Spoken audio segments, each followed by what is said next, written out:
مرحبا بكم أعزائي المشاهدين في فيديو جديد ومفيد.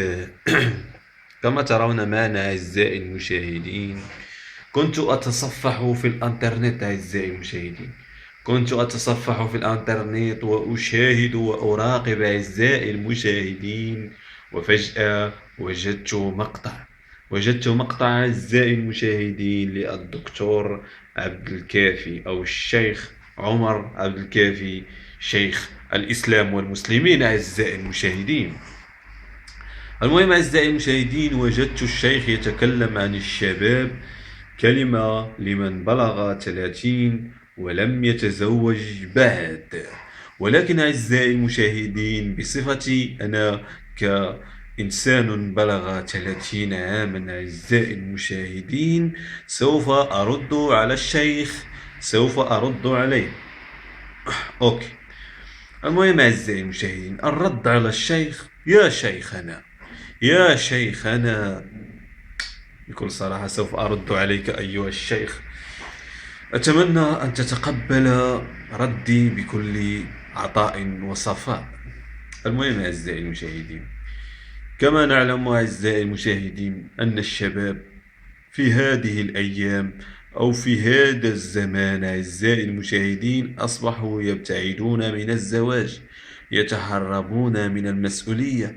صدقوني أعزائي المشاهدين، لأن عددا كبير من الزواج أصبح فاشل. نسبة كبيرة من الزواج أعزائي المشاهدين أصبحت تفشل. لذلك أعزائي المشاهدين، الزواج مثل مشروع، مثل شركة مثلا، مثل أنك تستعد لبناء شركة أو بناء مشروع. وكما نلاحظ أيها الدكتور عبد الكافي أن الشباب حاليا لديهم أحلام كبيرة، لديهم أحلام عملاقة، يريدون أن يحقق أشياء مهمة أهم من الزواج. أما الزواج في وقت ما شاء أن يأتي يا سيدي الدكتور. الرجل عندنا في المغرب لا يشرف يا سيد الدكتور، لا يشرف حتى إذا وصل سنه 45 سنة، فإنه يمكن له أن يتزوج من فتاة 18 سنة. صدقني، يكفي أن يكون عنده المال. في هذا الزمان أيها الشيخ أصبح يتكلم المال، وأنت لديك المال، لأنك تتكلم بهذه الطريقة. أنت لديك المال، أنت يحق لك أن تتزوج 4 زوجات أيها الشيخ. المهم، أما الشباب فإن حاله، ماذا أقول لك؟ الشباب يريد أن يهاجر، الشباب عندنا بالأخص يريد أن يهاجر، وأنا أتمنى للشباب التوفيق. الشباب في هذا الزمان أصبح يريد أن يتزوجها أجنبية، لا أصبح يريدها عربية، لأن فكر الفتاة العربية لقد دنس بأفكار فاسدة. ليس الكثير، أنا لا أتكلم عن كل الفتيات، ولكن أتكلم عن نسبة كبيرة. أصبحوا يحبون المال ويحبون السيارات والشركات.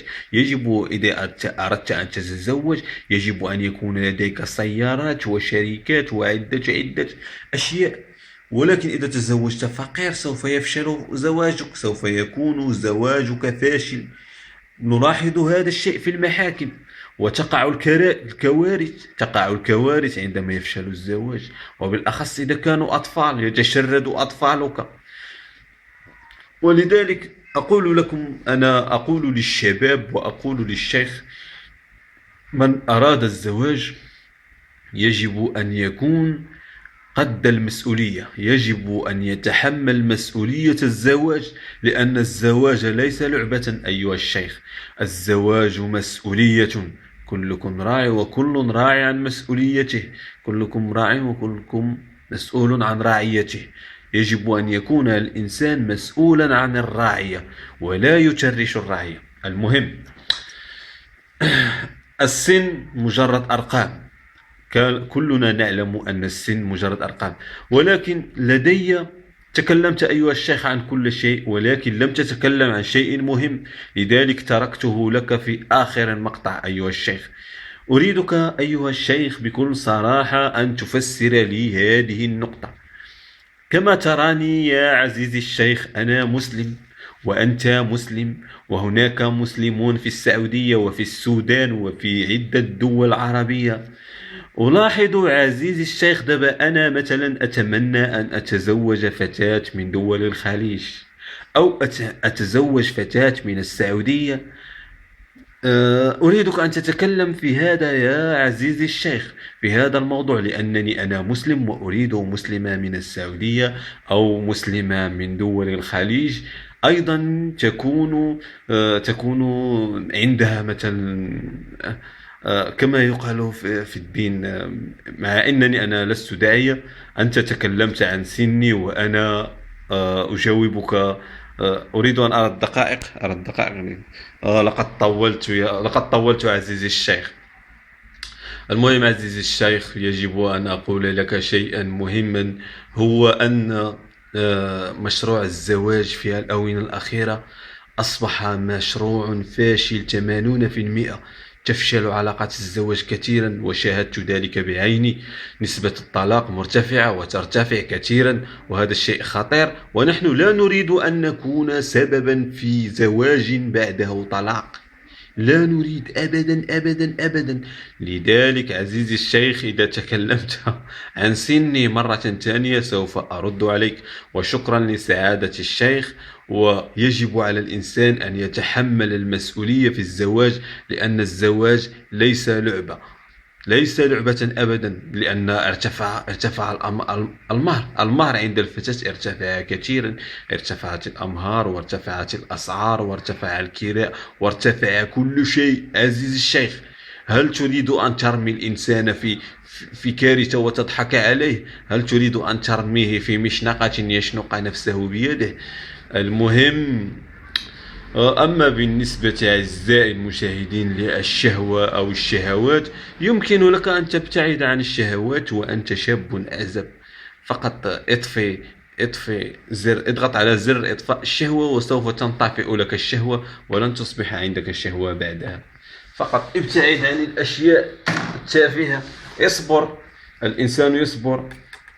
إذا لم تتزوج هنا فإنك إذا صبرت يا عزيزي المشاهد، وصبرت صبرا جميلا ومحتسبا، وكنت عبدا مخلصا، صدقني عزيزي المشاهد، فإنك إذا لم تتزوج هنا فسوف تتزوج في الآخرة إن شاء الله، لأن الآخرة أيضا سوف يتزوج فيها الإنسان. أما الدنيا فائتة. كيف فائتة؟ الدنيا تمر بسرعة، ذاهبة، لا تعمر عقلك بها ولا قلبك بها. المهم تزوجت إن لم تتزوج، المهم أنك اعبد الله مخلصا له الدين. وصدقني، لا تلقوا بأيديكم إلى التهلكة في هذا الزمان. يجب أن تبحث عن زوجة تكون زوجة تشبهك في كل شيء، ليس زوجة تحطم حياتك وتدمر حياتك وتجعل حياتك جحيما. صدقني عزيزي المستمع أو المشاهد، إذا لم يكن الزواج يحول حياتك من سعادة إلى سعادة أخرى، لا تتزوج. لأن الزواج يجب أن يكون أنك تتحول من سعادة إلى سعادة أخرى، من حياة إلى حياة ما أفضل. صدقني عزيزي المشاهد. لذلك فإن أقول لكم العجلة من الشيطان، والإنسان أن يتأنى وأن يتأخر قليلا، لأن صدقني السرعة تقتل، السرعة خطيرة.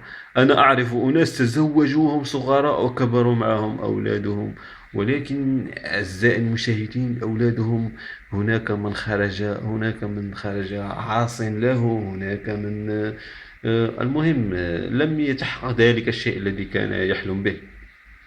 لذلك على أي أحد قبل الزواج يجب أن يفكر بعقله ويفكر بقلبه ويفكر بمبادئه، لا يفكر بأشياء أخرى مثل الشهوة أو يجب أن تفكر تفكيرا في الصميم. لذلك أعزائي المشاهدين أقول لكم هذا الكلام، ولا تتخذوا كلامي، لا تتخذوا كلامي، لن ينفعكم، لأنه هذا الكلام ينطبق فقط علي أنا نفسي شخصيا، لا ينطبق على أحد آخر.